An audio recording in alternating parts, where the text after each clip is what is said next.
Bendiciones, pastor y amigos que nos siguen en este podcast, Caminando en la Verdad. Les habla Miguel de la Iglesia Ríos de Vida, estoy con el pastor José y bueno, contento de estar compartiendo con ustedes este nuevo episodio. ¿Cómo estás, pastor?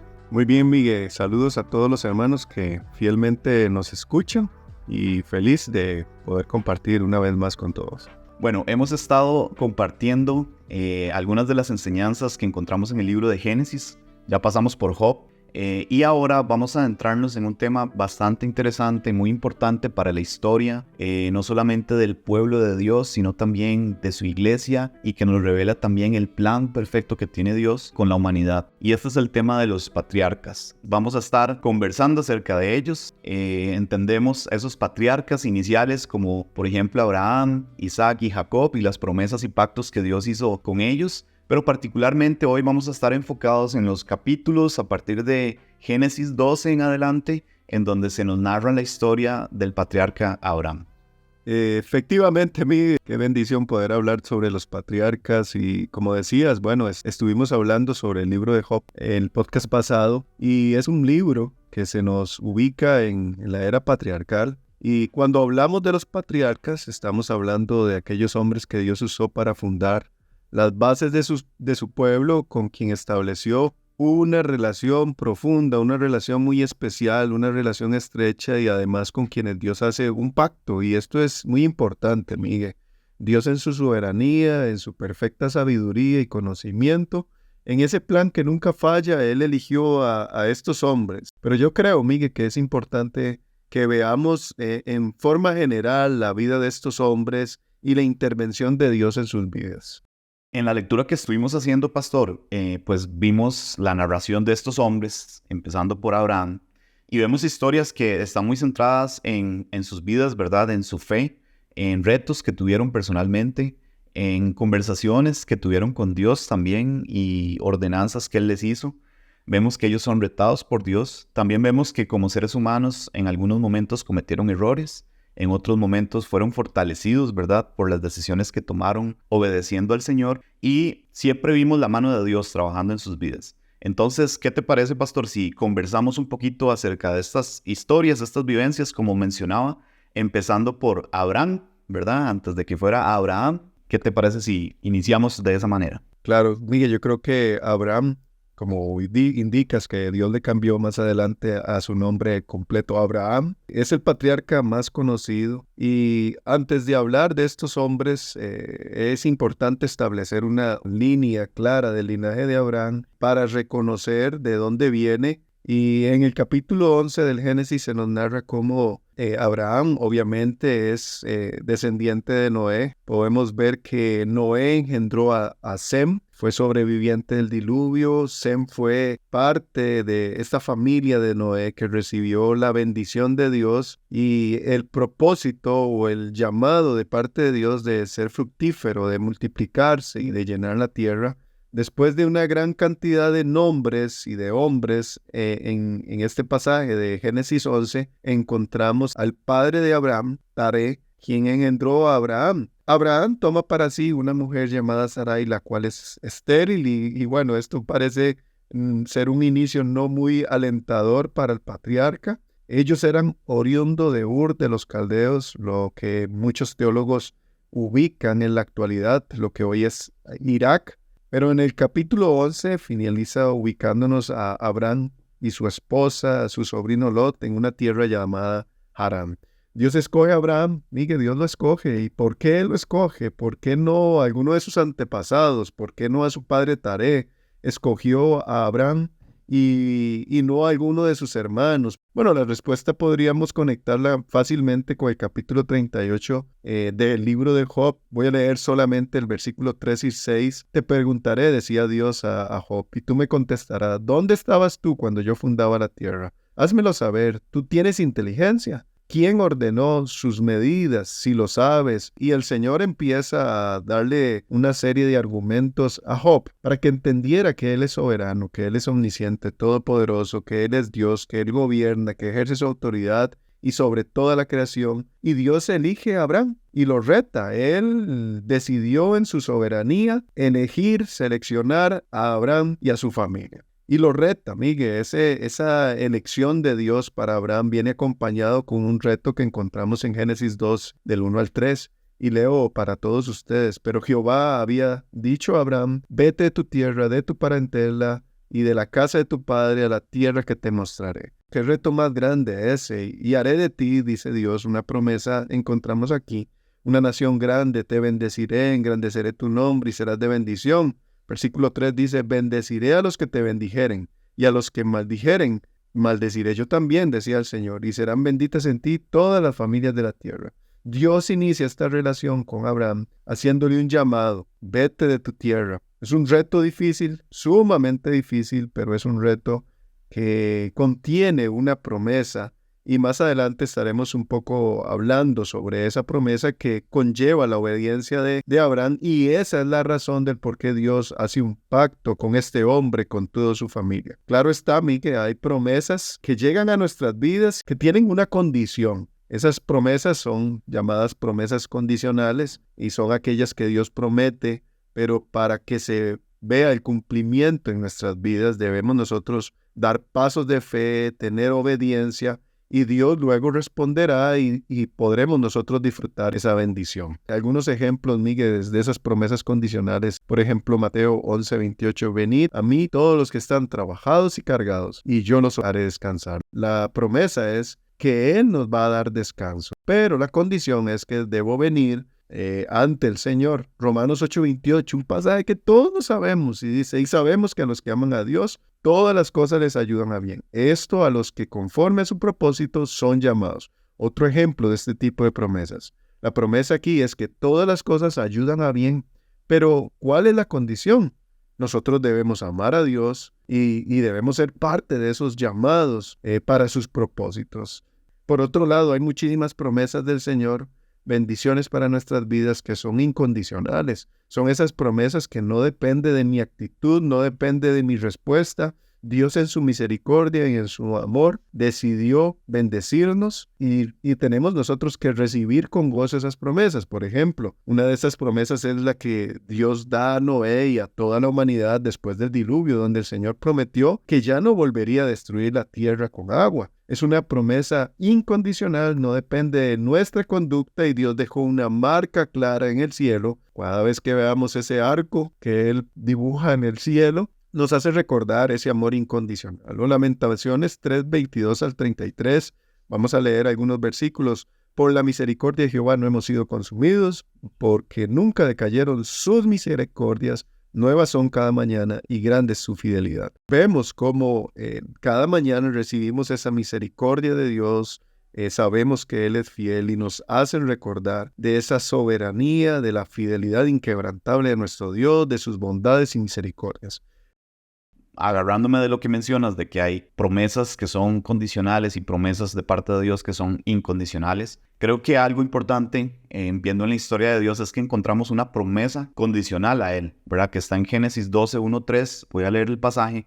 Dice: pero Jehová había dicho a Abraham: vete de tu tierra y de tu parentela y de la casa de tu padre a la tierra que te mostraré. Esa es la condición. Y en el versículo 2 vemos la promesa: y haré de ti una nación grande y te bendeciré y engrandeceré tu nombre y serás bendición. Y en el 3 dice: bendeciré a los que te bendijeren y a los que te maldijeren maldeciré, y serán benditas en ti todas las familias de la tierra. Es una gran bendición que no solamente recae sobre Abraham, es una bendición literalmente para toda la humanidad. Y vemos también una obediencia y un paso de fe que hace en este caso Abraham. Entonces, si te parece, partamos de ahí para seguir estudiando acerca de este patriarca. Sí, Miguel, ese reto lejos está de ser fácil, ¿verdad? Podemos comenzar viendo algunos aciertos de Abraham, pese a que estaba bien asentado en Harán, pese a que muy posiblemente estaba ya cómodo. Dios le hace una invitación.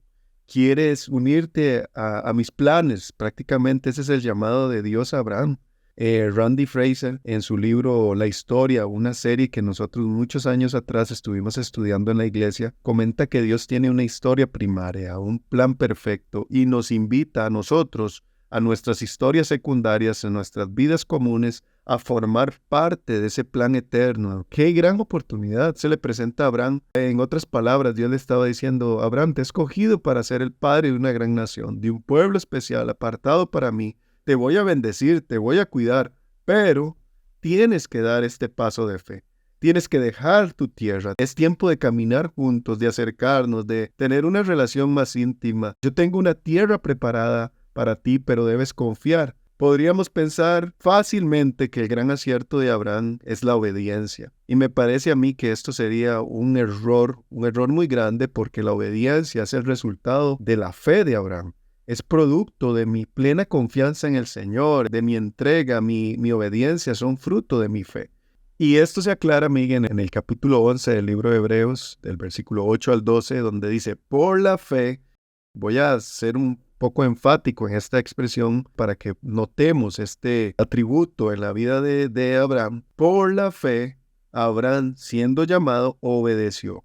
La razón del por qué obedeció a Abraham fue por la fe, para salir al lugar que había de recibir como herencia, y salió sin saber a dónde iba. Por la fe, una vez más, habitó como extranjero en la tierra prometida, como en la tierra alejada. Voy a saltar al versículo 11. Por la fe, también la misma Sara, siendo estéril, recibió fuerzas para concebir. Y notemos cómo la fe es ese motor que impulsa la vida de Abraham, el tomar esa decisión, pero de igual manera, Miguel, esa fe debería ser ese motor que impulsa nuestras decisiones diarias, nuestro caminar con el Señor. Esa confianza en el Señor nos debe a nosotros dar pasos llenos de valentía, tomar decisiones importantes, así como la tomó Abraham, diciéndole al Señor, Señor, yo voy contigo, voy arrastrando mis dudas, mis temores, voy arrastrando a mi carne, porque ¿quién eres? Porque yo sé que tú estás conmigo, porque quiero servirte, porque quiero obedecerte, porque quiero agradarte. Hebreos 11:6 dice que es imposible agradar a Dios sin la fe, es imposible. Y creo que es un buen momento para reflexionar en nuestras vidas. ¿Cómo está nuestra fe? ¿Es una fe genuina?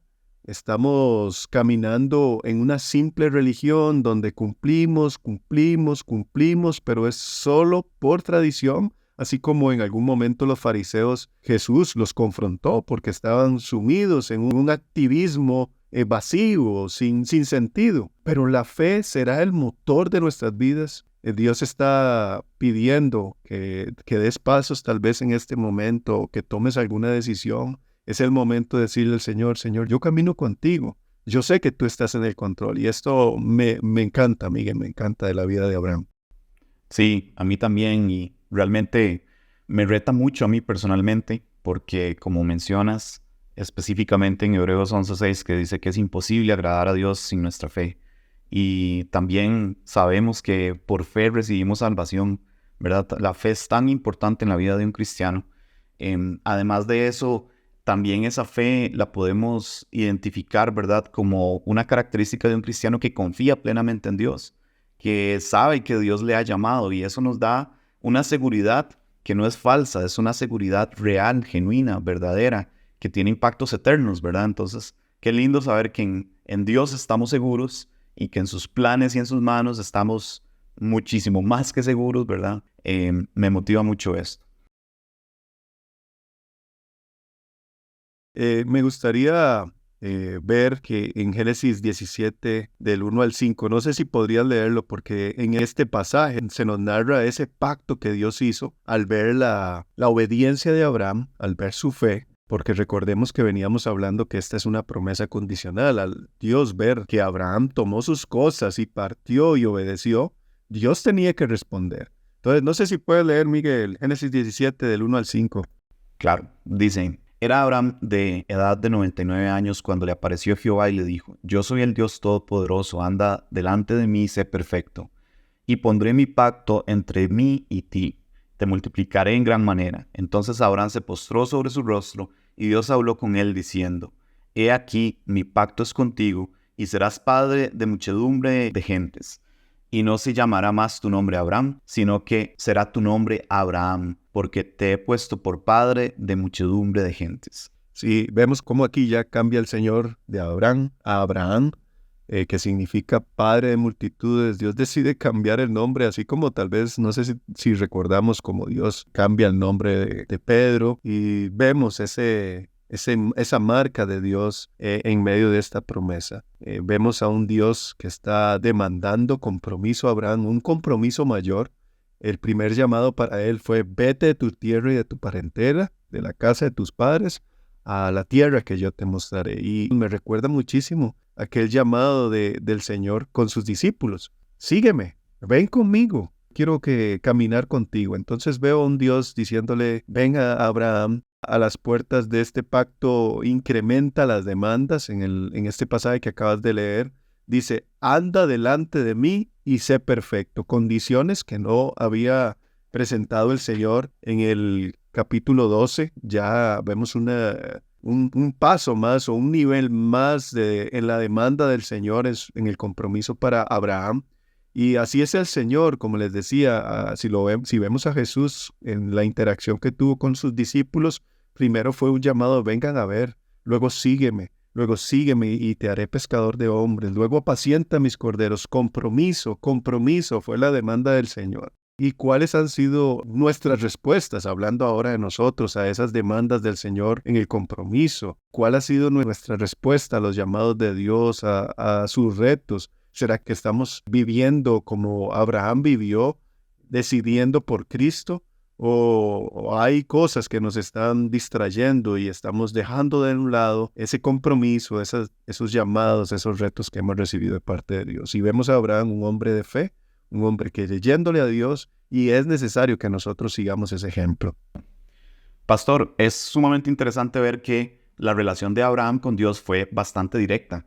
En los pasajes que hemos leído a partir del capítulo 12, encontramos en donde Dios se aparece constantemente a Abraham y habla con él, ¿verdad? Podemos ver que se apareció Jehová a Abraham, podemos ver en otras versiones que dice el Señor se apareció a Abraham, y de ahí surge una consulta que nos llegó que dice así: si fuera Jesús el que se apareció, entiendo que el texto diría el ángel de Jehová, pero en esta ocasión dice que fue Jehová, y por lo que he entendido, Jehová nunca ha podido ser visto. Por eso Moisés vio solo su espalda. Entonces la pregunta es si Abraham vio realmente al Señor, a Dios, a Jehová. Perfecto. Miguel, algo importante es que tenemos una ventaja que podemos ver todo el texto bíblico en su panorama amplio, ¿verdad? Y gracias a Dios que hemos estado en este estudio, este caminar diario, leyendo la Biblia día a día, y creo que al final, si hay personas que nunca habían hecho esta lectura total de la Biblia, vamos a comprender algunas cosas y vamos a poder interpretar algunos pasajes que nunca los habíamos visto con estos lentes. Lo que quiero decir es que en la Biblia encontraremos pasajes que son muy claros y otros que nos generan este tipo de duda, ¿verdad? Que podríamos llamar, o que algunos teólogos llaman, como pasajes oscuros. Y nuestra interpretación debe basarse primeramente en los pasajes que nos dan total claridad. Hablando de este pasaje específicamente que nos habla de la aparición, muchos apuntan a que fue la persona de Jesús, el ángel de Jehová, quien se le apareció a Abraham, quien temporalmente se aparecía o tomaba forma humana antes de su encarnación aquí en la tierra. Como decimos, el ángel de Jehová. Pues esa era la forma más usada por Dios para interactuar con el hombre en esta parte patriarcal, ¿verdad? Más adelante vemos a Jacob luchando con el ángel de Jehová, ¿verdad? Y entonces, por eso muchos teólogos apuntan y responderían esta pregunta de esa manera. Muy posiblemente es Jesús quien se le apareció. Pero esto no es un caso de solamente en este capítulo 12 que nos hacen la pregunta. Está en el capítulo 17, en el capítulo 18, donde hay una aparición de Jehová a Abraham y no nos cuentan muchos detalles sobre el encuentro. Hay momentos en la Biblia que se nos narra con mayor claridad encuentros que Dios tuvo con algunos hombres. Por ejemplo, Moisés y la zarza. Vemos un trato especial de Dios con Moisés. Dios, en algunas revelaciones a los profetas, a través de su voz, a través de algunas visiones, o el ángel de Jehová, hasta llegar a Jesucristo, que es la misma imagen de Dios aquí en la tierra. Y en este pasaje de Abraham, en ese encuentro con Dios, no tenemos claridad. Juan 1:18 es un texto que nos da esa claridad que no encontramos en el texto de Génesis. Dice, a Dios nadie lo ha visto nunca. El Hijo único, que es Dios y quien vive en unión íntima con el Padre, nos lo ha dado a conocer. Notemos la claridad y la contundencia de este pasaje. A Dios nadie lo ha visto nunca y podemos conocer a Dios solamente por medio del Hijo. Éxodo 33:20, otro pasaje claro. En una de esas conversaciones íntimas de Moisés con el Señor, dice, y añadió, no puedes ver mi rostro porque nadie puede verme y vivir. Son dos pasajes que nos ayudan a interpretar y a tener claridad en estos pasajes que vemos esa aparición de Dios a Abraham. Este tipo de apariciones no sabemos cuál fue el límite que el Señor tuvo con Abraham. No podemos decir que Abraham estuvo cara a cara con el Señor, que contempló la gloria de nuestro Dios totalmente, porque claro está que Dios mismo afirma que es imposible para un ser humano poder estar ante su presencia. Lo que nos lleva a pensar es que Dios usó algún medio para manifestarse a Abraham, el cual no se nos detalla en el texto bíblico. Bueno, esto nos recuerda lo privilegiados que somos, la gran bendición que tenemos a través de la obra y la muerte de Cristo, la resurrección, que ahora somos nosotros el templo del Espíritu Santo. El templo del Espíritu Santo habita en nosotros. No hay un velo que nos separe del Señor. Podemos entrar al trono de la gracia con confianza y podemos conversar directamente con el Señor. Entonces, Miguel, esto nos debe llenar de ánimo de ver la obra del Señor y creo que esta es la respuesta más acertada a esta pregunta. Correcto. Me hizo pensar en lo que estabas mencionando también en el pasaje de Colosenses 1, versículo 15, que dice Pablo, hablando de la supremacía de Cristo, Él es la imagen del Dios viviente. Entonces, tiene mucho que ver con este tema, ¿verdad? Que realmente Jesucristo es quien se nos revela como el Dios viviente, ¿verdad? Y es la imagen de Dios hacia nosotros en este momento. En algún momento, cuando estemos en su presencia, podremos verle tal cual es y será una gran bendición. Pastor, ¿te parece si nos enfocamos ahora en un tema muy importante centrado en los patriarcas y es específicamente con Abraham, el pacto de Dios? Porque vemos que Dios hace un pacto con Abraham y este es un tema, creo yo, medular, trascendental a lo largo de la historia de la Biblia y que también, ¿verdad?, después trasciende a un nuevo pacto por medio de Jesucristo cuando Él viene aquí a la tierra, muere y resucita. Sí, recordemos que Dios estaba preparando un pueblo amado, un pueblo apartado para Él, que traería bendición a todo el mundo. Recordemos Génesis 2:3, y haré de ti una gran nación y te bendeciré y engrandeceré tu nombre y serás de bendición y bendeciré a todos los que te bendijeren, a todos los que maldijeren, maldeciré y serán benditas en ti todas las familias de la tierra. Bueno, pues esta promesa ya se cumplió. Por medio de Jesús hemos sido bendecidas todas las familias de la tierra. Pero leímos cómo Dios también estableció un pacto con Abraham, el pacto abrahámico, como se conoce. Génesis 17, vemos ese pacto, ya leímos el pasaje, notamos que Abraham tenía 99 años. Vemos también en el verso 3 que Abraham se humilla ante la presencia del Señor. El Señor se presenta como yo soy el Dios Todopoderoso. Te digo que es necesario que camines conmigo, que seas íntegro, ese llamado al compromiso de parte de Abraham. Y él establece un pacto. Y en el pacto está diciendo, yo te multiplicaré de gran manera. Serás padre de mucha gente. Voy a cambiar tu nombre. Haré de ti una gran nación. Saldrán reyes de tu descendencia. Promete darle la tierra de Canaán. Dios promete darle un hijo. Y en el versículo 7 me encanta porque dice, por pacto perpetuo, o sea, por un pacto que no tiene fin, para ser tu Dios y el de tu descendencia después de ti. Qué pacto más hermoso cuando Dios le está diciendo a Abraham, yo soy a ser tu Dios, yo voy a ser un Dios tuyo, de tu pueblo, de tus hijos. Así como el pacto que Dios hizo con Noé, tenemos una marca. Recordamos que Dios pone en el cielo una marca visible para que el hombre recuerde ese momento y la promesa de Dios, el nuevo pacto que Dios pone con Abraham. Él deja una marca, pero una marca visible en cada hombre de la casa de Abraham. Versículo 17 dice: este es mi pacto que guardaréis entre mí y vosotros, y tu descendencia después de ti será circuncidado, todo varón de entre vosotros. Esto, Miguel, estas marcas que el Señor deja a través de sus pactos nos debe llevar a reflexionar. Cada pacto deja una marca, deja una evidencia. Cada judío varón, luego del pacto de Abraham, recibía un recordatorio luego de 8 días de haber nacido, que era la circuncisión, recordándole que le pertenecían al Señor, que Él era el dueño de sus vidas y que eran parte de ese pueblo especial de Dios y un llamado a caminar en santidad. Ahora bien, y para nosotros, la iglesia, como bien decías, más adelante veremos el pacto del Señor, pero también tenemos evidencias de este pacto que deben ser anunciadas por medio de Jesucristo, por medio de nuestras vidas.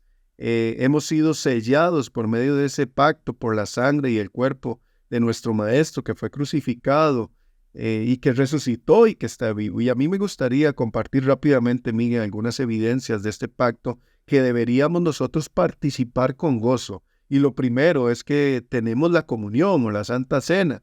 En 1 Corintios 11, 23 al 29, se nos narra Pablo diciendo: porque yo recibí del Señor lo mismo que os he enseñado, que el Señor Jesús, la noche en que fue entregado, tomó el pan y después de dar gracias lo partió y dijo: este es mi cuerpo que es por vosotros, haced esto en memoria de mí. De la misma manera tomó también la copa después de haber cenado, diciendo: esta es la copa, es el nuevo pacto en mi sangre, haced esto cuantas veces la bebiereis en memoria de mí, porque todas las veces que comáis del pan y bebáis de la copa, la muerte del Señor proclamáis hasta que Él venga. De manera, amigue, que Pablo después nos comenta que la actitud nuestra, que debemos tomar este acto tan importante con dignidad, con limpieza en nuestro corazón. Y en el versículo 28 dice: por tanto, examínese cada uno a sí mismo, y entonces coma del pan, beba de la copa. Porque el que come y beba sin discernir correctamente el cuerpo del Señor, come y bebe juicio para sí. Notemos la seriedad de este acto. Es un mandato hermoso que el Señor nos da, que en Él podemos recordar y que nos anuncia la muerte del Señor, su victoria en la cruz por nosotros. Entonces, cada vez que estemos nosotros celebrando la cena, debemos recordar que es un momento muy especial para poder acudir a los pies del Señor, decirle: Señor, limpia mi corazón, lava mi maldad. También debemos hacerlo con entendimiento, no por costumbre, y cuando participemos de la cena es una evidencia contundente de este nuevo pacto que Dios hizo con nosotros por medio de Cristo. Otra evidencia es el bautismo, que pronto estamos a celebrarlos en la iglesia. El bautismo es un acto público, donde estoy obedeciendo a Cristo en su mandato, Mateo 28, 18, que pide a la iglesia que bauticemos a quienes son discípulos del Señor, recordándonos el bautismo, que ahora somos nueva criatura, que el viejo hombre ya murió, que ahora Cristo vive en mí, que le pertenezco a Dios y que todos los días me someto con gozo a la guía del Espíritu Santo para permanecer en el Señor. La tercera evidencia podríamos decir que es el Espíritu Santo, que mora en nuestros corazones, y recordamos aquellos pasajes como que somos templo del Espíritu Santo. Recordamos a los discípulos allá en el aposento alto que tuvieron que esperar para recibir el Espíritu Santo en sus vidas, y el sello de ese Espíritu Santo está en nosotros, es una evidencia, y los frutos van a ser esa evidencia que el Espíritu Santo mora en nuestros corazones y que estamos bajo ese nuevo pacto que el Señor ha hecho por la iglesia, por su pueblo. Y finalmente, otra evidencia es la iglesia, Miguel, esa oportunidad tan hermosa que el Señor nos da de formar parte de su pueblo. Si bien es cierto, cuando iniciamos estuvimos hablando de ese deseo de Dios de preparar un pueblo escogido para Él, pero vemos cómo el plan de Dios desde la eternidad está abierto para toda la humanidad, pero llega el momento específico cuando Jesús viene y aclara todo el panorama del plan de Dios y nos alcanza a través de la iglesia. Entonces, cuán importante es poder estar siendo constantes en mi participación con la iglesia. Y recordemos que hacer iglesia no es solamente dentro de 4 paredes en nuestro templo, sino que es todo lo que podemos hacer afuera también. Y cuán hermosos son estas marcas que el Señor ha dejado en este nuevo pacto. Claro que sí. Qué lindo saber, pastor, que a partir de la obra de Cristo en la cruz y este nuevo pacto de gracia que tenemos por medio de Jesucristo, podemos tener comunión con Él, podemos tener una nueva vida en Él, podemos ser guiados por su Espíritu Santo y somos ahora parte de su familia y en algún momento podremos estar eternamente en su presencia. Pastor, muchísimas gracias por compartir con nosotros acerca de este tema de los patriarcas. Creo que es un tema introductorio, ¿verdad? Que vamos a seguir conversando en los próximos episodios. Para mí ha sido una bendición y espero que a los que nos han escuchado también les haya bendecido sus vidas. Y bueno, quedamos entonces a la espera de nuestro próximo episodio. Esperamos que puedan compartir con nosotros nuevamente y muy agradecido. Dios te bendiga, pastor. Amén, amén. Y saludos para todos y bueno, aquí estamos para servirle.